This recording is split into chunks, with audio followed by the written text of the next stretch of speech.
Pessoal, essa aqui é a igreja Santa Rita de Cássia. Ela foi construída em 1722. Hoje, praticamente, ela está com 289 anos. E essa igreja, ela foi construída pelos partos diversos da época, pelos negros que tinham suas alforria. Era permitido entrar os negros pardos e dos índios. E ao lado dessa capela é o antigo cemitério de Gavetas, que foi construído em 1702, que é um dos primeiros cemitérios a ser construído no nosso país. E aquele prédio ao lado é o antigo quartel-general da Patitiba, onde ficavam os soldados portugueses da época. Na década de 50 e 90 se transformou em cadeia da cidade. E na década de hoje se tornou biblioteca municipal. Esse prédio à minha frente, que já foi restaurado, é o antigo mercado negreiro, onde ficavam os escravos e o ouro.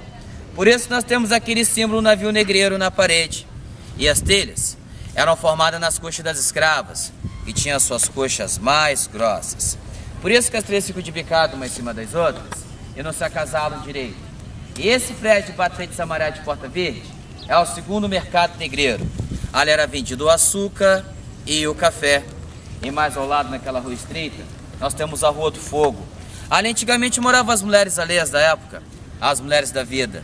E na primavera, uma das ruas mais bonitas do centro histórico de Paraty, até hoje. E o mercado negreiro, ele não ia até lá embaixo. Ele pegava do telhado para frente, porque aquela parte lá do fundo, aquelas obras foram feitas no século XIX. E essas pedras laterais das casas e das molduras das igrejas vieram de Portugal, fazendo lastros navios negreiros para a travessia de Portugal até chegar no Brasil. Porque naquela época, quando o ouro vinha pela estrada real de Ouro Preto e Paraty fosse os primeiros cais mais importantes do Brasil, quando o Rio de Janeiro era a capital, o ouro não tinha valor comercial no nosso país. Era levado para fora. E as pedras chegavam rombudas, que nem essa que eu estou em cima, depois era lapidada pela mão dos escravos, ficava da tal forma como são as molduras das igrejas. Que nem essa fonte do meu lado direito, que era o ponto de encontro dos escravos. Eles pegavam água nessa fonte para fazer distribuição de água nas casas. E essas ruas de pedra foram feitas no século XVIII e no século XIX, mas só que foram feitas por crianças escravas. Por isso que dá o nome de pé de moleque, que as pedras não têm formato certo. E as casas histórias de Paraty não tem rede de esgoto. Fezes e urinas eram jogadas nas ruas. Por isso nós temos três comportas: a do lado direito, a do meio e a do lado esquerdo. Conforme o nível do mar está subindo dessa tal forma que vocês podem ver com os próprios olhos de vocês, e aqui onde nós estamos era a praia, que o nível certo da cidade é do primeiro degrau da igreja, a maré do mar entrava nas ruas, fazia toda a limpeza de fezes e urinas e levava lá para o mar. Mas o começo não foi aqui.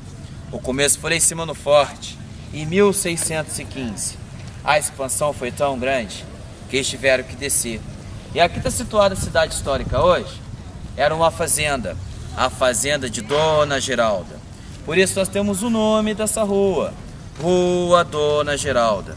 Dona Geralda foi a senhora que trouxe no pós-português para a construção da cidade histórica, com uma condição: que não maltratasse os índios e construísse uma capela para ela.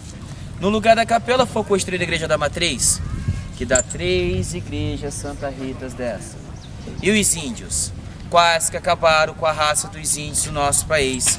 E aqui é a minha pessoa, o Anderson, a primeira estátua viva do escravo no Brasil, que é inédita.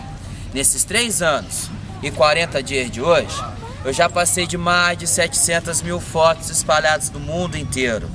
A escravidão tem 151 anos que acabou no nosso país, mas uma coisa que nunca devemos esquecer: todas as cidades históricas feitas no nosso país foram feitas pela mão dos escravos. Eu não sou como estou representando a cultura afro-brasileira existente no nosso país, como estou representando a do mundo inteiro.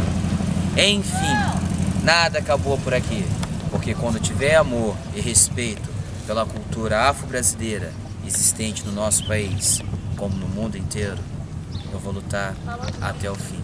Acabou.